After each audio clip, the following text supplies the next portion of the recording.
الحمدللہ رب العالمین والصلاة والسلام علی سید المرسلین اما بعد فاعوذ باللہ من الشیطان الرجیم بسم اللہ الرحمن الرحیم۔ السلام علیکم ناظرین، آج کی ویڈیو میں ہم آپ کو گناہ کی پہچان کا طریقہ بتائیں گے۔ سوال کیا گیا، گناہ کی پہچان کا کیا طریقہ ہے جسے اپنا کر گناہوں سے بچا جا سکتا ہے؟ گناہ کی پہچان کا سب سے پہلا طریقہ حصول علم ہی ہے، کیونکہ علم ہی سب سے بڑا ذریعہ ہے جس کے ذریعے گناہ کی پہچان ہوگی۔ اس علم کی کئی جہتیں ہیں، جیسے اگر گناہ کبیرہ کی تعریف پوری طرح ذہن میں ہو تو آدمی بہت سے امور میں گناہ کا حکم فوری طور پر جان لے گا۔ اسی طرح گناہ صغیرہ کی تعریف معلوم ہو تو اس سے بہت سارے گناہوں کا پتہ چل جائے گا، جیسے فرض کا ترک گناہ کبیرہ ہے، واجب کا ترک گناہ صغیرہ ہے۔ لیکن گناہ صغیرہ بار بار کیا جائے تو گناہ کبیرہ بن جائے گا۔ سنت موقدہ کے ترک پر اصرار کرنا، جیسے ظہر کی پہلی 4 سنت بار بار نہ پڑھنا، گناہ کی حد میں داخل کر دیتا ہے۔ پھر اسی طرح قرآن و حدیث میں وہ چیزیں جن سے صراحتاً منع کیا گیا ہے وہ گناہ ہیں، مثلاً اپنی جانوں کو قتل کرنا اور بدکاری کرنا، اپنی اولاد کو قتل کرنا وغیرہ۔ ارشاد فرمایا، اور اپنی جانوں کو قتل نہ کرو، اور زنا کے پاس نہ جاؤ، اور اپنی اولاد کو قتل نہ کرو۔ اس طرح کی وہ ساری آیات جن میں خصوصی طور پر کوئی حکم یا ممانعت بیان کی گئی ہو، ان کے پڑھنے سے معلوم ہو جاتا ہے کہ فلاں فلاں کام ناجائز و حرام ہے۔ مثلاً کوئی شخص جب قرآن پاک کی یہ آیت پڑھے گا، ترجمہ: بے شک جو لوگ چاہتے ہیں کہ مسلمانوں میں بے حیائی کی بات پھیلے، ان کے لیے دنیا اور آخرت میں دردناک عذاب ہے، اور اللہ جانتا ہے اور تم نہیں جانتے۔ یہ آیت پڑھتے یا سنتے ہی اسے پتہ چل جائے گا کہ بے حیائی پھیلانا حرام ہے۔ یوں نہیں، اگلی آیت پڑھتے ہی واضح ہو جائے گا کہ بے حیائی بذات خود بھی حرام ہے۔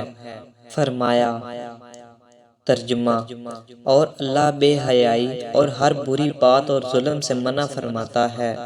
اسی طرح یہ آیت سنتے ہی معلوم ہو جائے گا کہ کسی یتیم کا مال اپنے تصرف میں لانا کیسا ہے، چنانچہ فرمایا گیا، ترجمہ: بے شک وہ لوگ جو ظلم کرتے ہوئے یتیموں کا مال کھاتے ہیں، وہ اپنے پیٹ میں بالکل آگ بھرتے ہیں، اور ان قریب یہ لوگ بھڑکتی ہوئی آگ میں جائیں گے۔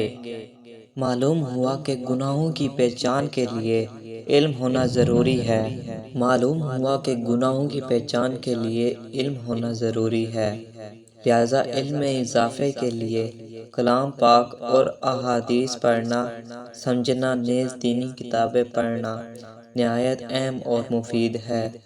اب ریاکاری کے بارے میں قرآن پاک کی آیت تو اتنی ہے کہ ریاکاری کے ذریعے اپنے اعمال پر بات نہ کرو۔ ارشاد فرمایا گیا، ترجمہ: اے ایمان والو، احسان جتا کر اور تکلیف پہنچا کر اپنے صدقے برباد نہ کرو، اس شخص کی طرح جو اپنا مال لوگوں کے دکھلاوے کے لیے خرچ کرتا ہے۔ اس کے علاوہ ایک اور بات قابل توجہ ہے کہ معلومات ہونا اور بات ہوتی ہے، اور معلومات کے مطابق عمل کرنا دوسری بات ہے۔ کس کو نہیں پتا کہ نماز فرض ہے؟ یقیناً نماز کی فرضیت کا سبھی کو علم ہوتا ہے، مگر ایک بڑی تعداد علم کے باوجود نماز نہیں پڑھتی۔ معلوم ہوا کہ صرف معلومات ہی کافی نہیں ہوتی، اس کے ساتھ دل میں جذبہ، ترغیب اور عمل کی نیت ہونا بھی ضروری ہے۔ اس کے بغیر صرف کتابیں ہی پڑھتے رہنا مفید نہیں۔